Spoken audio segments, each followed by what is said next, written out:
হে WhatsApp guys, কেমন আছো সবাই? আশা করছি সবাই ভালো আছো। হ্যাঁ, দেখতে দেখতে আমরা আইপিএলের 22তম ম্যাচে পৌঁছে গেছি।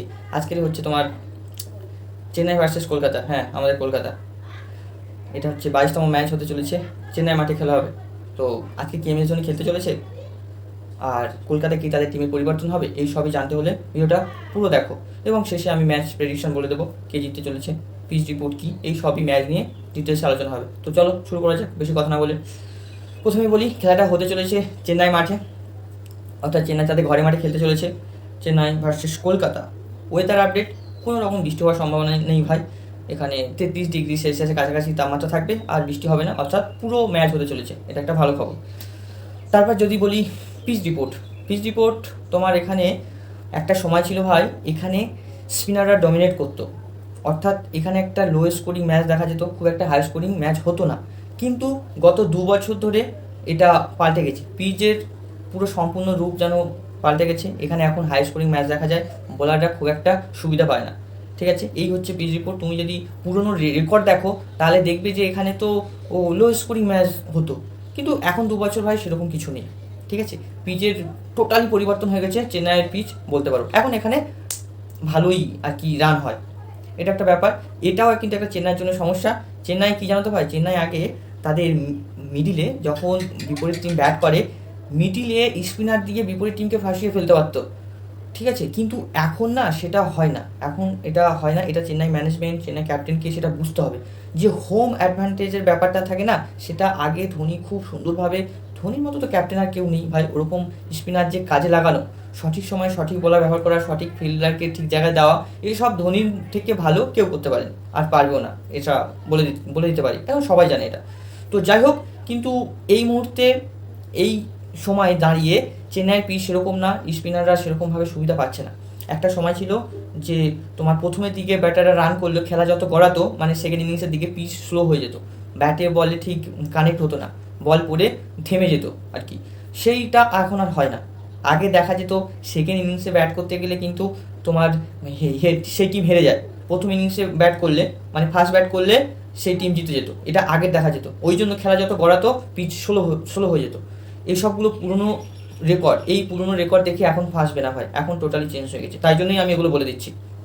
বর্তমানে এখানে হাই স্কোরিং হবে। তো এখানে অলরেডি তোমার দুটো ম্যাচ হয়ে গেছে, সেটা হচ্ছে সিএসকে ভার্সেস পাঞ্জাব। এখানে সিএসকে প্রথম ব্যাট করে 20 ওভারে 5 উইকেট হারিয়ে 209 রান করেছে, এবং সেটা পাঞ্জাব অনায়াসে ভাই 18 ওভার 4 বলে 210 করে দিয়েছে 5 উইকেট হারিয়ে, অর্থাৎ তারা 5 উইকেটে জিতে যায় পাঞ্জাব। একদম পুরো কোথাও দেখে মনে হয়নি যে পাঞ্জাব হেরে যেতে পারে, এরকম কিছু মনে হয়নি, তারা চেস করে ভালোভাবে জিতে গিয়েছে ম্যাচটা। এই একটা ম্যাচ যেখানে কিন্তু দুই টিমই 200+ রান করেছে। আর তারপরে আরেকটা খেলা হয়েছে সিএসকে ভার্সেস দিল্লি। সিএসকে দেখো করেছে 212 রান করেছে, ঠিক আছে, যে 20 ওভারে 2 উইকেট হারিয়ে। দিল্লি তোমার 20 ওভারে 189 রান করেছে, আর 10টা উইকেট পড়ে গেছে, অল উইকেট হয়ে গেছিলো। এই হচ্ছে ব্যাপার, অর্থাৎ সিএসকে তোমার 23 রানে এই ম্যাচটা জিতে যায়। তো বুঝতেই পারছো এখানে রান হয়। তো রেকর্ড বলছে প্রথম ব্যাট করলে সেই টিমে বেশি সুবিধা থাকে, এটা রেকর্ড বলছে। কিন্তু এই মুহূর্তে আমি বলবো, যেহেতু পুরো ব্যাটিং ফ্রেন্ডলি উইকেট হয়ে আছে, তাই যদি কোনো টিম চেস করে তো এতে ভুল কিছু না, সে চেস করলেও এখানে জেতা সম্ভব। ঠিক আছে, ব্যাটিং ফ্রেন্ডলি উইকেটে চেস করে জেতা সম্ভব, এই হচ্ছে একটা ব্যাপার। এবার যদি বলি তোমার, হ্যাঁ, বিশেষ করে তোমার যদি কলকাতা এই সিএসকে যদি তোমার আগেই ব্যাট করতে চাইবে, যেহেতু ওরা প্রথম ব্যাট করে একটা আগের ম্যাচটা জিতে গেছে দিল্লির সঙ্গে, তো ওরা আগে ব্যাট করতে চাইবে। আর কলকাতা যদি তোমার টসে জিতে, তাহলে ওরা চেস করলেও করতে পারে। ঠিক আছে, এখানে ওটা খুব একটা ম্যাটার করবে না। এবার দেখে নেবো দুই টিমের টেবিল পয়েন্টে কোথায় অবস্থান করছে। আচ্ছা, আমি যদি ওই ব্যাটিং ফার্স্টের কথা বলি না, এখানে রেকর্ড কী জানো ভাই, ফার্স্ট ব্যাট করে 57% হচ্ছে জিতেছে, আর সেকেন্ড ব্যাট করলে সেকেন্ড মাত্র 42% উইনিং রেকর্ড রয়েছে, জিতেছে। এটা হচ্ছে তোমার 92 ম্যাচের নিরিখে এই গ্রাউন্ডে। ঠিক আছে, 57% ফার্স্ট ব্যাট করে জিতেছে, আর 42% সেকেন্ড ব্যাট করে জিতেছে, 92 ম্যাচের নিরিখে বলছি, গত 92 ম্যাচে। এই হচ্ছে ব্যাপার, রেকর্ড এটাই বলছে। আচ্ছা, এবার টেবিল পয়েন্টে এদের অবস্থানটা দেখে নিই। টেবিল পয়েন্টে ভাই এদের অবস্থান হচ্ছে একদম টেবিলের শেষে দুই টিমে অবস্থান করছে এরা, মানে এবছরে সবচেয়ে খারাপ পারফরমেন্স করছে এই দুই টিম। তোমার 9 নম্বরের স্থানে রয়েছে সিএসকে। গত ম্যাচটা দিল্লির সাথে খেলে জিতেছে, সিএসকে একটা কামব্যাক করেছে বলতে পারো। তো সিএসকে র্যাঙ্কিংয়ে রয়েছে 9 নম্বরের স্থানে।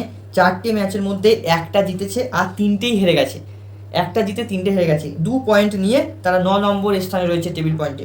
অন্যদিকে কলকাতার কথা বললে ভাই, কলকাতা অলরেডি 4টে ম্যাচ খেলে নিয়েছে, 4টের মধ্যে তারা 3টে হেরে গেছে, একটা হচ্ছে বৃষ্টিতে ভেস্তে গেছে, পাঞ্জাবের বিরুদ্ধে ছিল সেটা, তাই তারা 1 পয়েন্ট পেয়েছে ওখান থেকে। 1 পয়েন্ট নিয়ে তারা এখন 10 নম্বর স্থানে অবস্থান করছে, খুবই অবস্থা খারাপ বলতে পারো। ঠিক আছে, এবার তাদের এই দুই টিমের হেড টু হেড রেকর্ড কী বলছে সেটা একবার দেখে নিই। হেড টু হেড রেকর্ড যদি 10 ম্যাচে নিরিখে দেখি, তাহলে সিএসকে 7টা জিতেছে, 7টা ম্যাচ জিতেছে, আর কেকেআর 3টে ম্যাচ জিতেছে মাত্র। বুঝতেই পারছো সিএসকে ডমিনেট করেছে কলকাতার বিরুদ্ধে। কিন্তু এটা তো ওভারঅল একটা ব্যাপার হলো 10 ম্যাচ নিরিখে। তুমি যদি দেখো ওভারঅল, তাহলে সিএসকে ডমিনেট করেছে কলকাতার ওপরে, এটা ঠিক। কিন্তু এই ভেন্যুতে, এই গ্রাউন্ডে কলকাতা কিন্তু সিএসকের ওপর প্রেশার ক্রিয়েট করেছে গতিতে যদি দেখো। কারণ তখন হচ্ছে স্পিনার ট্র্যাক হতো এই যে চেন্নাই মাঠ, আর কলকাতার কাছে ভালো স্পিনার অ্যাটাক থাকতো।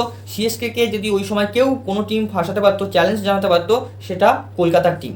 তো সেটা অতীতের কথা, এখন সেটা হবে না আশা করা যায়। এই হচ্ছে ব্যাপার, তাই জন্য পুরনো রেকর্ড অতটা গুরুত্ব দেবে না। এই গ্রাউন্ডে যদি পেসার ভার্সেস স্পিনার দেখি, অর্থাৎ পেসাররা বেশি ভালো পারফর্ম করে থাকে না স্পিনাররা, অবশ্যই ভাই এখানে পেসাররা ভালো পারফর্ম করে থাকে। তোমার লাস্ট এখন গত 10 ম্যাচের নিরিখে বলা হচ্ছে, বেশি অতীতে যাচ্ছি না, বেশি অতীতে গেলে স্পিনার, কিন্তু আমি গত 10 ম্যাচের নিরিখে বলছি। গত 10 ম্যাচের নিরিখে অবশ্যই এখানে পেসাররা ডমিনেট করছে স্পিনারের তুলনায়। হচ্ছে 64% পেসাররা উইকেট পেয়েছে, আর স্পিনাররা উইকেট পেয়েছে 36%। অর্থাৎ গত 10 ম্যাচে 67টা উইকেট ফাস্ট বোলাররা নিয়েছে, আর 37টা উইকেট স্পিনাররা নিয়েছে। এই হচ্ছে ব্যাপার। এবার যদি আমি সম্ভাব্য প্লেইং 11-এর কথা বলি, প্রথমেই আসবো সিএসকের কাছে। সিএসকে কোনো রকম চেঞ্জ করবে না, কারণ তারা অলরেডি একটা ম্যাচ জিতে এসেছে, সবে তারা কামব্যাক করেছে। এই টুর্নামেন্টে 2026 সালের আইপিএলে তারা সবে জেতা শুরু করলো, একটা ম্যাচ জিতেছে, তো তারা চেঞ্জ করতে চাইবে না। সঞ্জু রানে ফিরেছে, ফর্মে ফিরেছে, গায়কোয়াড় যদি ফর্মে ফিরে, তাহলে তো সোনায় সোহাগা সিএসকের জন্য।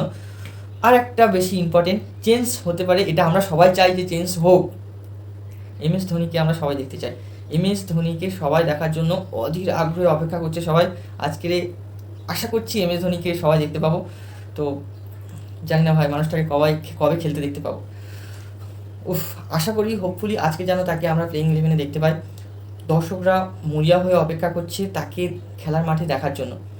তো চাইবো সে প্লেইং 11-এ যাই চেঞ্জ হোক, যা কিছু করুক না কেন, সিএসকে ম্যানেজমেন্ট MS ধোনি যেন আজকে ম্যাচ খেলে, এটাই আশা করছি। সম্ভাবনা বেশি আছে, আজকের MS ধোনি খেলার সম্ভাবনা রয়েছে। এখন ব্যাপারটা হচ্ছে কাকে বসাবে, সেটা সিএসকে ম্যানেজমেন্ট আর ক্যাপ্টেন ঋতুর উপর ছেড়ে দেওয়া হোক, তারা জানে কাকে বসাবে। প্রথমত ওটা একটু প্রবলেম হবে, তো ওতে আমাদের কোনো যায় আসে না। এটা ভাই আইপিএল, আমরা MS ধোনিকে দেখতে চাই, ব্যাস সোজা কথা। এবার যদি কলকাতার প্লেইং 11-এর দিকে দেখি, কলকাতার প্লেইং 11-এ ভাই অনেক প্রবলেম রয়েছে। কলকাতার প্লেইং 11-এ ওপেনার তারা ঠিকঠাক নেই, মানে ওপেনিং জুটিতে পাওয়ার প্লে, এখন না গেমটা অনেকটাই পাওয়ার প্লে নির্ভর হয়ে যাচ্ছে। পাওয়ার প্লেতে ডমিনেট করতে হবে, পাওয়ার প্লেতে ডমিনেট করলে বিপরীত টিম সম্পূর্ণ প্রেশারে পড়ে যাবে। তো এই জায়গাটায় কলকাতার খুবই একটা weak point. Power play dominate করার জন্য ভাই আরও বেশি বিধ্বংসী ব্যাটারকে ওপেন করাতে হবে। তুমি সুনীল নারিনকে দিয়ে ওপেন করাও, ফিন অ্যালেন সঙ্গে সুনীল নারিন। 3 নম্বরে আসো অজিঙ্কা রাহানে, কোনো সমস্যা নেই। যদিও আমার টিমে মানে আমার মতে T20-তে খুব একটা চান্স পাওয়ার সম্ভাবনা নেই, ক্যাপ্টেন হিসাবে আছে তাই কিছু করার নেই, খেলবে। তো তুমি টিমে খেলো, সুনীল নারিনের ব্যাটিংটাকে কাজে লাগাও, তাকে পুরো ফুল লাইসেন্স দিয়ে দাও, পাওয়ার প্লেতে ঠিকঠাক যেন কম বলে একটা বেশি রান করে চলে আসে, কোনো ব্যাপার না, 6 ওভার খেলে আসুক, দেখবে এতে করে কিন্তু বিপরীত টিমের বলাররা প্রেশারে পড়ে যাবে।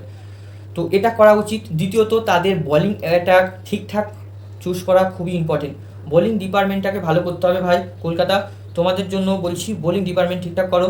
যারা বেঞ্চে বসে আছে সেখানে অনেক প্লেয়ার রয়েছে ডোমেস্টিক মানে ঘরোয়া খেলাগুলো তারা খুবই ভালো পারফর্ম করেছে, সেই জন্য তাদেরকে তোমরা নিয়েছো। এবার যদি তাদেরকে সুযোগ না দাও, তো তাহলে তারা কী করে পারফর্ম করবে, তাদেরকে তাদের প্রতিভাটা দেখাবে কী করে? ওই জন্য এই মুহূর্তে যারা খেলছে তারা ঠিকঠাক ভালো পারফর্ম করছে না, তাই জন্য যারা বেঞ্চে বসে আছে তাদেরকে অবশ্যই টিমে সুযোগ দাও। অনুমান মালিক আছে, আরও অনেকেই আছে যারা হচ্ছে ডোমেস্টিক ভালো খেলছে, তাদেরকে সুযোগ দেওয়া হোক। আজকের মহেশ পাতিরানা খেলার সম্ভাবনা আছে, তাই তো? পাতিরানা, হ্যাঁ, শ্রীলঙ্কার প্লেয়ার, যেটা আগে চেন্নাইয়ের হয়ে খেলতো, সেই পাতিরানার কথা বলছি। পাতিরানা খেলার সম্ভাবনা রয়েছে। তো আশা করছি পাতিরানা এলে বোলিং অ্যাটাক একটু বেটার হবে। আরও মোটামুটি 2-3 জন ফাস্ট বোলিং ঠিকঠাক এখানে দরকার, শুধু পাতিরানা এলে চলবে না। আরও ইন্ডিয়ান 1 থেকে 2জনকে তোমার বোলিং অ্যাটাকে যোগ করতে হবে। বোলিং অ্যাটাক ঠিক করতে হবে, কয়েকজনকে বসিয়ে বেঞ্চে যারা আছে তাদেরকে সুযোগ দাও। আর একটা যেটা, ক্যামেরন গ্রিনের বডি ল্যাঙ্গুয়েজ ভাই আমার খুব একটা পজিটিভ লাগছে না। তাকে দেখে মনে হয় না যে আইপিএল নিয়ে সে খুব একটা সিরিয়াস। তাকে ইন্টারন্যাশনাল যেভাবে দেখা যায় সেভাবে মনে হচ্ছে না। যতটা আমরা এর আগে তাকে তোমার আরসিবি টিমে যখন ছিল কিংবা মুম্বাই টিমে যখন ছিল, তাকে যেভাবে আমরা দেখেছি ঠিক সেভাবে মনে হচ্ছে না কলকাতার টিমে যোগ দেওয়াতে, সেরকমভাবে মনে হচ্ছে না। জানি না কেন অতটা আমার সিরিয়াস মনে হয় না। তো আশা করবো আজকে ম্যাচে যেন সে ভালো পারফর্ম করে। অনেকটা টাকা দিয়ে তাকে নিয়েছে কলকাতা, তো অনেক আশায় তাকে নিয়েছে একজন ভালো অলরাউন্ডার হিসাবে। তো আশা করছি আজকে সে রানে ফিরবে। অপরদিকে যদি আমি সিএসকে টিমের যে বিদেশি প্লেয়ার জেমি ওভারটনের কথা বলি, জেমি ওভারটন তো একজন বিদেশি প্লেয়ার ভাই, কিন্তু তার মধ্যে না একটা সেই ব্যাপারটা আছে, সেই সিরিয়াস ব্যাপারটা আছে, সেই বডি ল্যাঙ্গুয়েজ যে আমার টিমের জন্য কিছু করতে হবে, যে আপসেট, যে যখন কিছু তার দ্বারা হয় না, ধরো তাড়াতাড়ি আউট হয়ে গেল বা বোলিং মার খেয়েছে, তার মুখের এক্সপ্রেশন যে আপসেট যেমন হয় না, তাকে বোঝা যায় যে কতটা সে সিরিয়াস। এই ব্যাপারটা আমি ক্যামেরন গ্রিনের মধ্যে মিসিং দেখছি। এই হচ্ছে ব্যাপার। তো জেমি ওভারটন ওয়েল ডান। আগে গত ম্যাচে যেরকমভাবে পারফরমেন্স করেছে, ওফ, মানে কি বলবো, একদম পুরো ওই ম্যাচটাতে সঞ্জু তো ব্যাট করেছে ঠিক আছে, কিন্তু ওই ম্যাচটাতে ম্যান অফ দ্য ম্যাচের দাবিদার সঞ্জুও ঠিক আছে, কিন্তু সঞ্জুর মতো সমতুল্য দাবিদার রয়েছে হচ্ছে জেমি ওভারটন। তো আশা করছি আজকেরও জেমি ভালো পারফর্ম করবে। আজকে টিমে যারা ভালো বোলিং করবে তারা কিন্তু অনেকটা এগিয়ে থাকবে, আর বোঝা যাবে যে তারা সামনের ম্যাচগুলোতে কতটা এগোতে পারবে, সেটা বোঝা যাবে। শুধু একটা ম্যাচ নিরিখে বলছি না, সামনে যে ম্যাচগুলো আছে সেগুলো তারা কতটা এগোবে, জিততে পারবে কিনা, কতদূর যাবে সেটা বোঝা যাবে। বোলিং ডিপার্টমেন্ট দেখলে বোঝা যাবে ভাই, শুধু আজকে ম্যাচের জন্য বলছি না, এর যে ভবিষ্যৎ ম্যাচগুলো সেগুলোর কথা ভেবেও বলছি। এই হচ্ছে ব্যাপার। আশা করছি আজকের এমএস ধোনি খেলুক, আর ওদিক থেকে পাতিরানা যেন কলকাতার হয়ে খেলতে পারে। তো এই হচ্ছে তোমার প্লেইং 11, আর নামগুলো বলছি না, তোমরা দেখে নিও, ওই যা আছে প্রায় ওরকম থাকবে, কয়েকজনকে চেঞ্জ হবে। এবার যদি বলা হয় যে আজকের ম্যাচে কারা ইম্পর্টেন্ট ভূমিকা পালন করতে চলেছে, সেটা হচ্ছে তোমার ঋতু। সঞ্জু স্যামসন তো রানে ফিরেছে, আজকের সম্ভাবনা রয়েছে ঋতু তার ফর্মে ফেরার। ঋতু যদি প্রেশার না নিয়ে খেলে, সমস্ত চাপ চিন্তা যদি মাথা থেকে বের করে দেয় ব্যাটিং করার সময় ঋতুরাজ গায়কোয়াড়, এবং ফ্রি মাইন্ডে খেলে, তো সে রান পাবে। আমি ঋতুরাজকে ঋতুরাজের জন্য একটাই কথা বলবো, সেটা হচ্ছে ঋতুরাজের ওপেন করার কোনো দরকার নেই। 1 ডাউন আসো, 3 নম্বরে ব্যাট করো, আয়ুষ মাত্রেকে ওপেন দাও, এবং ফুললি একদম লাইসেন্স দিয়ে দাও, 6 ওভার ঠিকঠাকভাবে পার প্লেটা খেলে আসুক। এটাই হওয়া উচিত সিএসকের জন্য, ব্যাস। আর বেশি কিছু সিএসকের পরিবর্তন করার দরকার না, শুধু জাস্ট টপ অর্ডার ব্যাটিং ওপেনিংটা চেঞ্জ করা দরকার আছে বলে আমার মনে হয়। সঞ্জু তো রানে আছে, সঞ্জুও তাই ভালো পারফর্ম করতে পারে।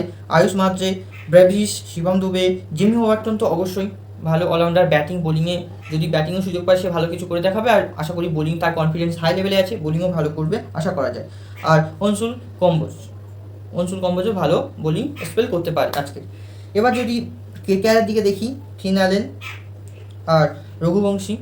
ফিন অ্যালেন রয়েছে, তারপর রঘুবংশী আছে, রিঙ্কু সিং আমাকে খুবই হতাশ করেছে এবছর আইপিএলে, সে ভালো পারফর্ম করছে না, তো এটা খুবই একটা হতাশাজনক ব্যাপার।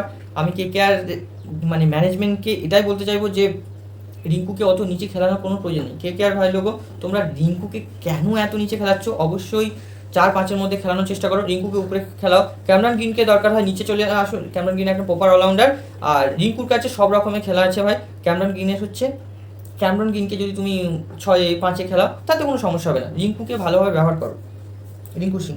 তারপর তো তোমার রয়েছে রমান পাওয়েলও ভালো পারফর্ম করতে পারে। ওদিক থেকে তোমার সুনীল নারিন আছে, সুনীল নারিন যদি ওপেন করে তো আশা করা যায় যে সুনীল নারিন ভালো পারফর্ম করতে পারে। ওদিকে বোলিং স্পেল 4 ওভার, আর যদি আশা করছি আজকে তাকে ওপেন করাবে, যদি ওপেন করায় তো সুনীল নারিনও ভালো পারফর্ম করতে পারে টসের পরে, এবং তোমরা এটা দেখতেই পাবে। যদি ওপেন করায় তো ভালো, না হলে ভাই খুব একটা আশা করছি না সুনীল নারিনের থেকে। এবার যদি বলি ইন্ডিভিজুয়াল রাইভেলরি কাদের মধ্যে দেখা যেতে পারে, সঞ্জু ভার্সেস সুনীল নারিন। সঞ্জু হচ্ছে তোমার নারিনের কাছে 3বার আউট হয়েছে। দেখো, শুধুমাত্র 82 বল খেলে 66 রান করেছে, আর 3বার আউট হয়েছে। সুনীল নারিনের কাছে 3বার আউট হয়েছে, তোমার 82 বল খেলে আর 66 রান করেছে মাত্র। বুঝতেই পারছো এটা একটা ইন্টারেস্টিং রাইভেলরি হতে চলেছে। আর একটা রয়েছে যেটা খালিল আহমেদ ভার্সেস আজিঙ্কা রাহানে। তোমার খালিল আহমেদ হচ্ছে 21 বল করে 35 রান দিয়ে একবার আউট করেছে, ঠিক আছে। তো এই দুটো ইন্টারেস্টিং রাইভেলরি হতে চলেছে, দেখা যাক এই রাইভেলরিতে কারা জেতে, তো সেদিকে সবার নজর থাকবে। এবারে দেখে নিই আজকের ম্যাচে কারা এগিয়ে। যদি তুলনা করা যায় আজকের ম্যাচে সব দিক থেকে ভাই সিএসকে অনেকটা এগিয়ে আছে, বিশেষ করে ব্যাটিং লাইন আপ সিএসকের অনেকটা বেটার। এমনকি বর্তমানে যে পারফরমেন্স যদি দেখো অবশ্যই সিএসকে বেটার আছে, আর বোলিং লাইন আপ এখনও পর্যন্ত বেটার আছে। এবার এটা দেখার বিষয় যে তোমার কলকাতা তাদের বোলিং লাইন আপে কীরকম চেঞ্জ করছে, ঠিক আছে। এটা টসের পরে অবশ্যই সবাই দেখতে পাবে। তবে এই ম্যাচে সব দিক থেকে বিচার বিবেচনা করলে সিএসকে এগিয়ে আছে, এই ম্যাচ সিএসকে জিতে চলেছে। এখন দেখা যাক ম্যাচে কী হয়। তো ঠিক আছে, ভিডিওটা এখানে শেষ করছি, দেখা হবে পরের ভিডিওতে। টেক কেয়ার, জয় হিন্দ, জয় ভারত।